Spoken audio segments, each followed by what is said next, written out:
He was a man who ruled the Chicago underworld with an iron fist, trusting no one, except his beautiful wife.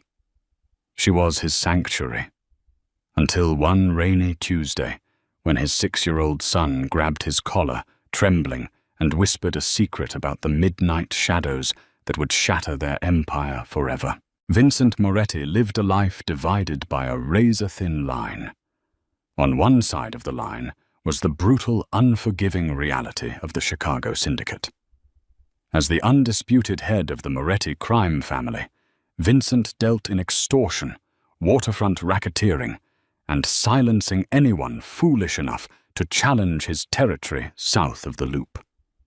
His days were spent in windowless back rooms of alleged meat-packing plants, breathing in the scent of stale cigar smoke, copper, and fear. But on the other side of that line was his sanctuary, a stunning 3-story limestone greystone in Chicago's Gold Coast neighborhood. Inside those walls, Vincent was not a monster. He was a devoted husband and a doting father. At the center of his sanctuary was Camilla. Camilla was a masterpiece of a woman, possessing an effortless elegance that made heads turn whenever she walked into Gibson's bar and steakhouse. With her dark, cascading hair and piercing hazel eyes, she had been the only person to ever make Vincent lower his guard. In a world where paranoia kept you alive, Camilla was the only soul Vincent trusted completely. He never checked her phone. He never questioned her whereabouts. When he looked at her, he didn't see the calculating motives he saw in his capos. He saw pure, unconditional love. "You work too hard, Vince," she would murmur on Sunday mornings, her head resting against his chest as the winter wind howled off Lake Michigan. She would trace the scarred tissue on his shoulder, a souvenir from a life she pretended not to understand. "Leave the business at the door. Here, you're just mine." And he did. For 7 years, Vincent kept the blood off his tailored Brioni suits before stepping through his front door. He funded charity galas for her, bought her a summer estate in Lake Geneva, and ensured their 6-year-old son, Leo, attended the prestigious Francis W. Parker School, completely shielded from the family's dark legacy. Leo was the light of Vincent's life. A quiet, observant boy with his mother's hazel eyes and his father's stoic demeanor, Leo was the heir to an empire he knew nothing about. Vincent often spent his evenings sitting on the edge of Leo's bed, reading him stories about knights and dragons, desperate to preserve the boy's innocence. "Daddy, are you a knight?" Leo had asked one evening, clutching a wooden toy sword. Vincent had smiled, a rare, genuine expression that softened his sharp jawline. "I'm the guy who makes sure the dragons never come near our castle, buddy. That's a promise." Life was perfect. It was a carefully constructed fortress of domestic bliss, insulated by millions of dollars in illicit wealth and an army of loyal soldiers. Vincent's right-hand man, Lorenzo, often warned him about getting too comfortable. "A soft underbelly gets you gutted, boss," Lorenzo had grunted one night over scotch. "Even the Romans were betrayed by their own." Vincent had nearly broken Lorenzo's jaw for the implication. His home was untouchable. Camilla was beyond reproach.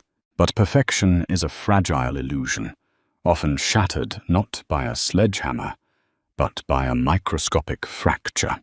The first fracture appeared in late October.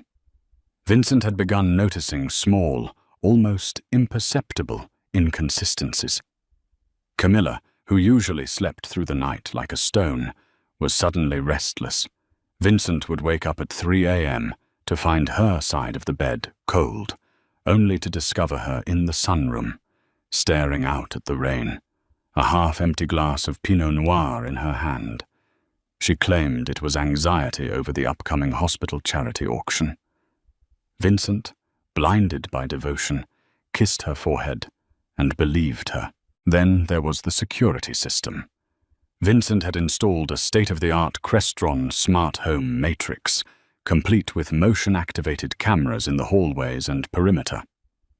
One evening, his head of security noted that the camera in the East Wing, leading to Vincent's private study, had experienced a glitch, going offline for exactly 45 minutes at midnight. Camilla had brushed it off, complaining that the blinking red light on the lens was giving her a migraine, suggesting they leave it disabled. Vincent, wanting his wife to be comfortable, ordered his men to shut it off. He thought he was being a good husband. He didn't realize he was opening the gates of his own castle. It was a Tuesday in early November. The Chicago air was brutally cold, carrying the sting of an impending snowstorm. Vincent had spent the last 14 hours negotiating a violently tense dispute with the Russian Bratva over a hijacked shipping container at the port of Chicago. The meeting had nearly ended in a bloodbath, but Vincent had outmaneuvered them, securing his territory through sheer intimidation. Exhausted, smelling of rain and adrenaline, Vincent pulled his armored Mercedes G-Wagon into his private driveway at 1:15 a.m. The house was pitch black, save for a single amber light glowing in the foyer. He moved through the house like a ghost, stripping off his damp overcoat and leaving his holstered Glock 19 in the biometric safe hidden behind the oak paneling in the mudroom. As he walked upstairs, he felt a deep yearning to just sink into bed next to Camilla, to inhale the scent of her expensive jasmine perfume and forget the ugly world he ruled. But as he passed down the hallway, he noticed Leo's bedroom door was slightly ajar. Vincent stopped. He always pulled the door shut to keep the hallway light from bothering the boy. Pushing the door open softly, he saw Leo sitting up in his bed. The child wasn't playing. He wasn't crying. He was just sitting there in the glow of his star-shaped nightlight, his knees pulled up to his chest, staring blankly at the wall. "Leo," Vincent whispered, stepping onto the plush carpet. "Hey, buddy. Why are you awake? It's past 1 in the morning." Leo didn't look at him immediately. The boy's small fingers were gripping his blanket so tightly his knuckles were white. When he finally turned his head, Vincent felt a sudden, inexplicable chill run down his spine. Leo's hazel eyes were wide, filled with a profound, terrified understanding that no 6-year-old should possess. "Daddy?" Leo's voice was barely a breath. Vincent rushed to the edge of the bed, dropping to one knee. "What is it? Did you have a nightmare? The dragons aren't real, Leo. I promise you." "It wasn't a dragon," Leo whispered, leaning in closer, as if afraid the walls were listening. "It was the man with the snake." Vincent froze. His heart, which had maintained a steady, icy rhythm during a gunfight hours earlier, suddenly skipped a beat. The man with the snake. "What man, Leo?" Vincent kept his voice deadpan, though a raging fire was suddenly igniting in his chest. "The man who comes when you leave," Leo murmured, his lower lip quivering. "He has a snake painted on his neck. I saw it when he took his coat off." Vincent felt the air leave his lungs. A tattoo of a snake on the neck. There was only one man in the Chicago underworld bold enough to wear that ink. Victor the Viper Santoro. Victor was an enforcer for the Ricchini family, Vincent's most bitter and dangerous rivals. He was a sadistic, cold-blooded killer, and according to his 6-year-old son, this man was in his house. "Leo, look at me," Vincent said, gripping his son's small shoulders, fighting to keep the rising panic out of his voice. "When did you see this man? Was it a long time ago?" Leo shook his head slowly. "Tonight, after you went to work. I wanted a glass of water, so I peeked over the stairs." The boy swallowed hard, a tear slipping down his cheek. Mummy was crying at first, but then she kissed him, Daddy, like how she kisses you. The words hit Vincent with the force of a freight train. The room seemed to swinst, the star-shaped nightlight blurring into a sickening streak of yellow. Camilla, his sanctuary, his flawless, devoted wife, kissing a Regini enforcer. "Are you sure, Leo?" Vincent asked, his voice cracking, betraying his shattered soul. "Are you absolutely sure?" "Yes," Leo sniffled. "And then Mummy went into your room with the heavy door. She gave him the metal box." Vincent's blood turned to ice.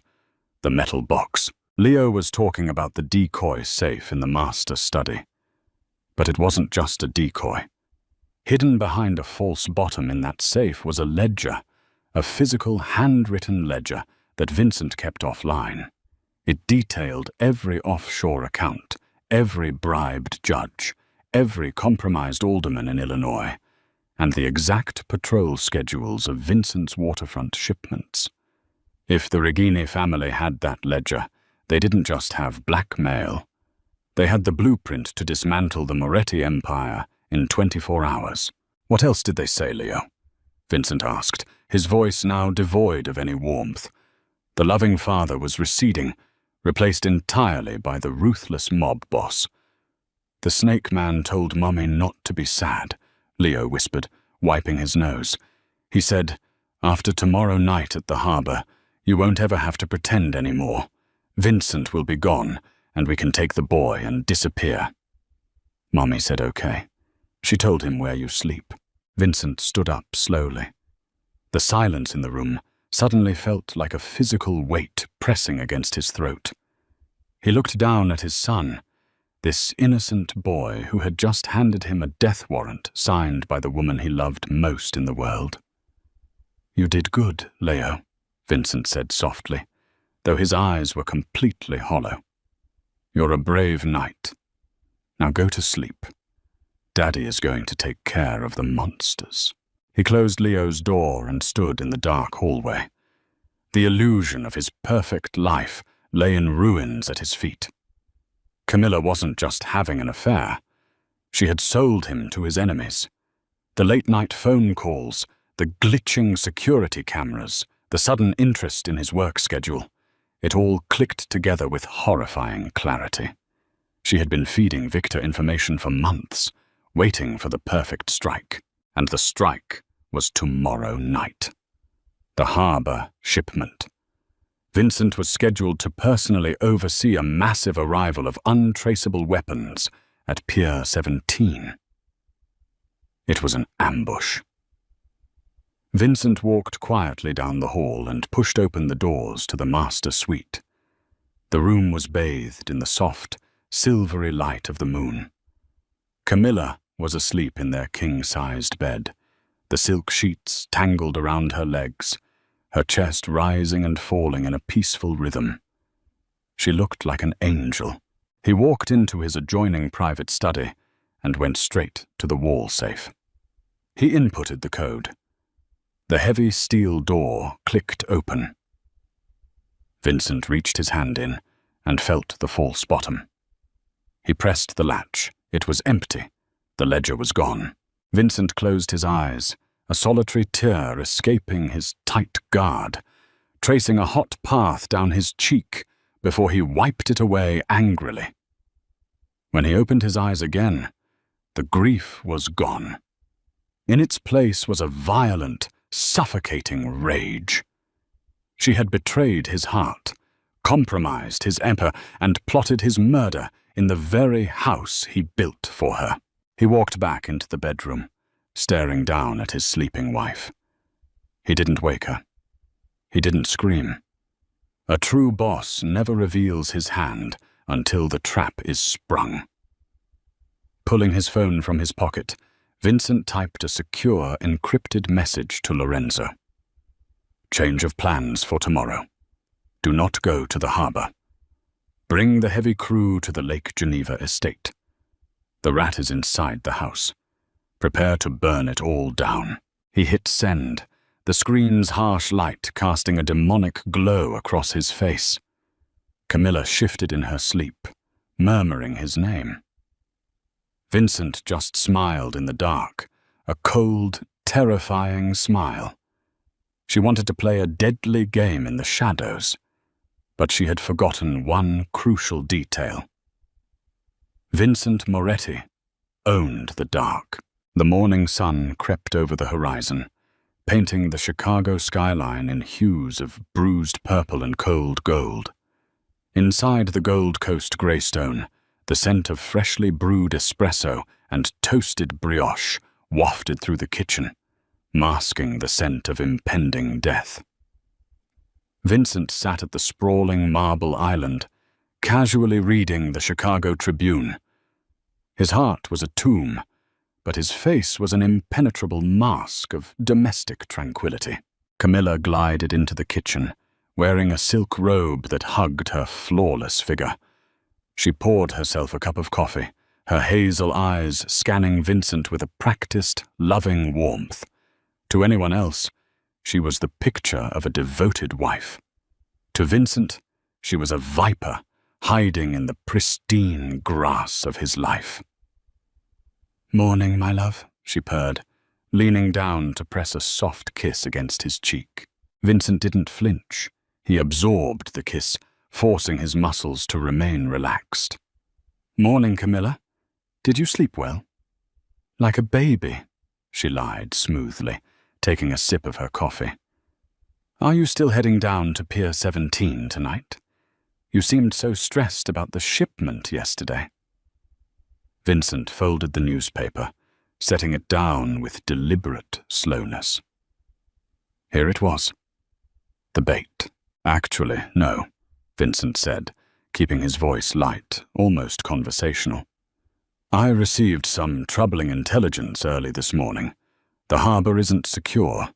The Regini family might be planning an ambush." He watched her carefully, a microscopic tightening around her eyes, a slight pause in her breathing. The tells were there, if you knew how to look for them. She recovered instantly. "Oh God, Vincent, that's terrible. What are you going to do?" "I'm diverting the shipment," Vincent replied smoothly, standing up to adjust his tie. "I'm sending Lorenzo and a decoy crew to Pier 17 to draw them out. Meanwhile, I'm taking the real cargo and the master ledger up to the summer estate in Lake Geneva. It's a fortress. Nobody knows the layout like we do. I'll be there alone tonight, finalizing the offshore transfers." Camilla's eyes betrayed a flicker of predatory triumph. He had just handed her his location, his vulnerability, and the prize she sought, all wrapped in a neat bow. "Will you be safe up there all alone?" she asked, her voice dripping with feigned concern. "I'm always safe, Camilla, as long as I know who my friends are." Vincent smiled, a cold, empty expression. "I'm having Dominic take Leo to the Shed Aquarium today, and then they'll stay at the safe house in Oak Brook until this blows over. I want you to go shopping on the Magnificent Mile. Keep up appearances. I'll be back by tomorrow morning." "Whatever you think is best, Vincent," she whispered, stepping into his arms. As he held her, Vincent felt nothing but the icy resolve of a man preparing for war. He left the house 10 minutes later, sliding into the back seat of his G-Wagon, where Lorenzo was already waiting. Lorenzo, a hulking man with a face like a scarred cinder block, looked at his boss. "Is it done, boss?" "She took the bait," Vincent said, his voice dropping an octave, devoid of any warmth. "She's going to call Victor Santoro the second we pull out of the driveway. She'll tell him I'm at Lake Geneva alone with the ledger. They'll abandon the harbor ambush and come straight for me." Lorenzo chambered around into his Sig Sauer, the metallic click echoing loudly in the armored cabin. "The heavy crew is already moving. We have 12 men hidden in the tree line around the estate. Snipers on the boathouse roof. The house is rigged. If Victor brings his hit squad, they are walking into a meat grinder. Victor is mine, Vincent stated, his eyes fixed on the rearview mirror as his house faded from view. And Camilla. She will be with him. I know it. She wants to see the Empire fall. By nightfall, a brutal winter storm had descended upon Wisconsin. The Lake Geneva estate, a sprawling Tudor-style mansion situated on 50 acres of secluded waterfront property, was shrouded in a blinding curtain of snow. Inside the grand living room, a fire roared in the massive stone hearth, casting dancing, demonic shadows against the vaulted wooden ceilings. Vincent sat in a leather wing-back chair facing the French doors, a glass of bourbon in his left hand, and his customized 1911 pistol resting silently on the mahogany table beside him. The house appeared utterly silent, empty, and vulnerable.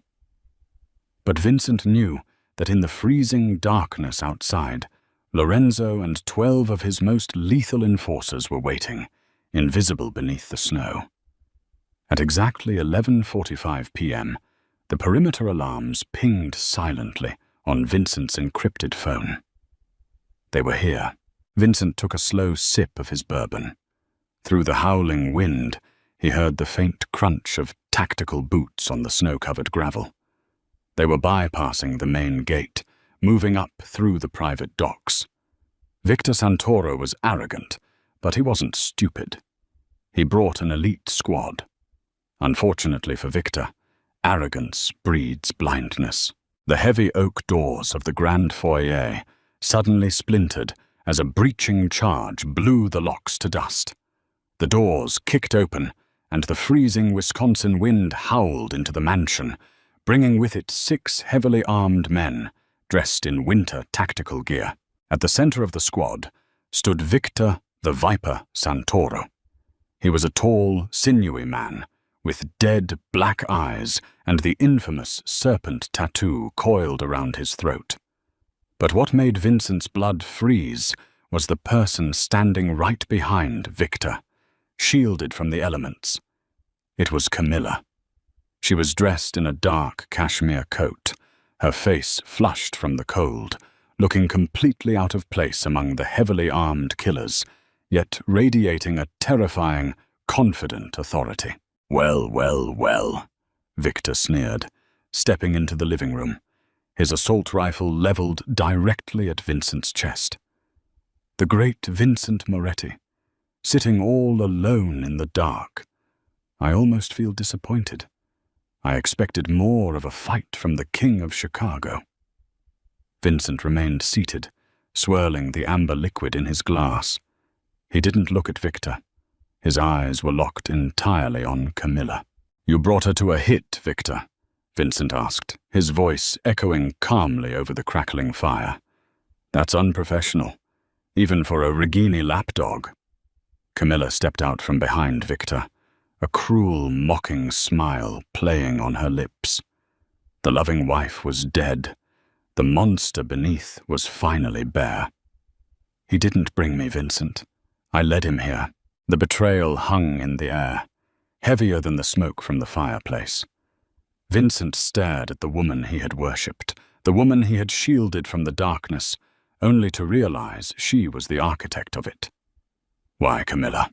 Vincent asked, his voice steady, masking the seismic devastation in his soul. "I gave you the world. I kept you safe.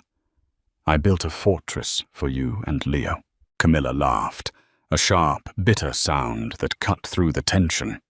"You built a cage, Vincent. A gilded, boring cage. You thought you could buy my loyalty with charity galas and diamonds. You never really knew me." She stepped closer, standing beside Victor, her eyes flashing with venomous hatred. "My mother was a Regini. You didn't know that, did you? My real name is Caterina Regini.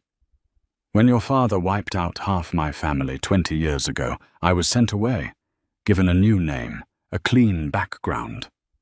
I was groomed for one purpose, Vincent. To infiltrate your life, to find your weaknesses, and to tear your empire down from the inside out. Vincent absorbed the blow without flinching. It was a masterstroke of syndicate warfare. A sleeper agent planted in his bed. "And Leo?" Vincent asked, his voice dangerously low. "Your own son?" "A necessary complication," Camilla dismissed coldly. "He's Moretti blood, but he can be retrained. Now, where is the ledger, Vincent? Give us the book, and I'll make sure Victor kills you quickly. Refuse, and we will tear this house apart, and I'll let Victor play with his knives." Victor grinned, drawing a serrated hunting knife from his vest. "I've been waiting a long time to skin a Moretti." Vincent sighed, finally setting his bourbon glass down on the mahogany table. He picked up the 1911 pistol, resting it casually on his thigh. "You made one fatal miscalculation, Katerina."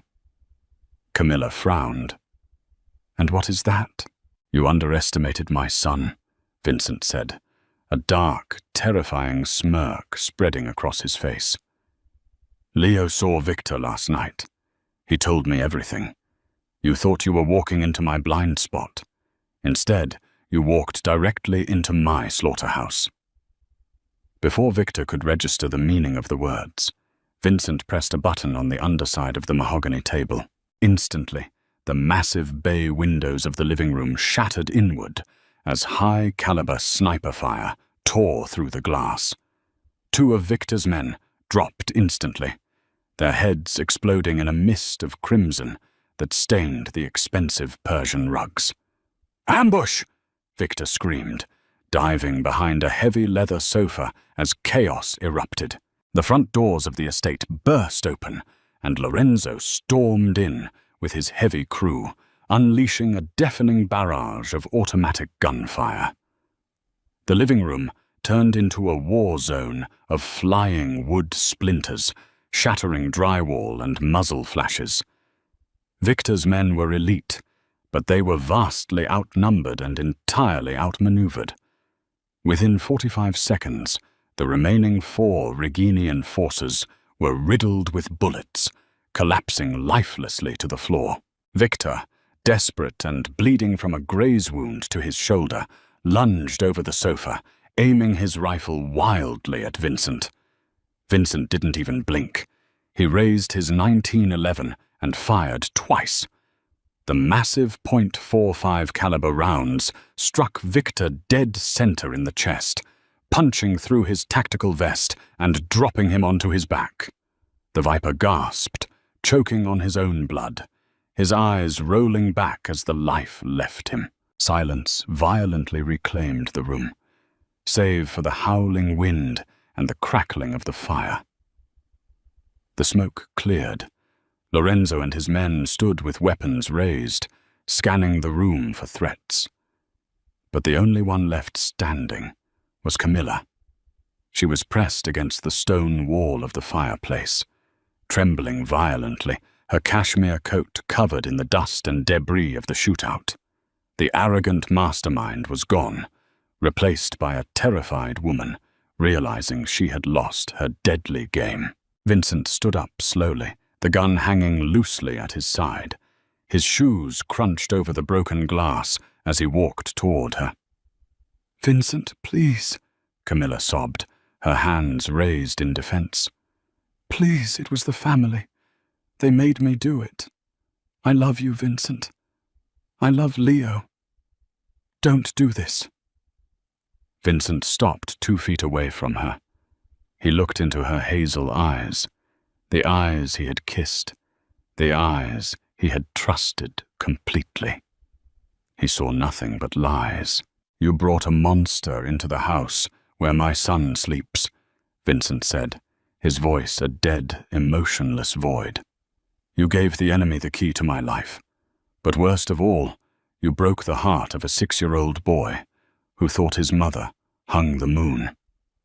"I'm sorry," she wept, sliding down the stone wall to her knees. "I'm his mother. You can't do this." Vincent looked down at her. You stopped being his mother the moment you chose the Regini name. He turned away from her, walking back toward Lorenzo. She's alive, Vincent commanded. Take her to the warehouse in Cicero. Lock her in the basement holding cell. She stays there, in the dark, for the rest of her natural life. She is a ghost. If she speaks, take her tongue. If she runs, take her legs. Lorenzo nodded, grabbing Camilla roughly by the arm and dragging her screaming and kicking out into the blinding snowstorm. Her desperate cries for mercy faded into the roaring wind, swallowed by the darkness she had tried to control. Vincent stood alone in the ruined living room of his sanctuary. He pulled out his phone and dialed a number. "Dominic," Vincent said when the line connected. "Is my son awake?" "Yes, Mr. Moretti. We just finished watching a movie." "Put him on." A moment later, a small, sleepy voice came through the speaker. "Daddy?" Vincent closed his eyes, a single agonizing breath escaping his lungs. The mob boss receded, and the father returned. "Hey, buddy. It's me. The dragons are gone, Leo. I chased them all away. They'll never come back." "Did you use your sword?" Leo asked innocently. "I did," Vincent whispered, a tear finally falling into the darkness of the empty room. "I'll see you tomorrow, my brave knight. Sleep well." Vincent hung up the phone. His empire was secure. His son was safe. But as he looked around at the blood and shattered glass, he knew the ultimate truth. In the world of the Mafia, survival always comes at a devastating cost. He had won the war, but he had lost his heart forever. What would you do if the person you trusted most turned out to be your greatest enemy? Vincent's world was violently shattered, but he stepped into the shadows and protected his son at all costs. If this thrilling, real-life mafia drama kept you on the edge of your seat, smash that like button, share this story with your friends, and subscribe to the channel for more incredible, twist-filled tales. Drop a comment below. Did Camilla get what she deserved?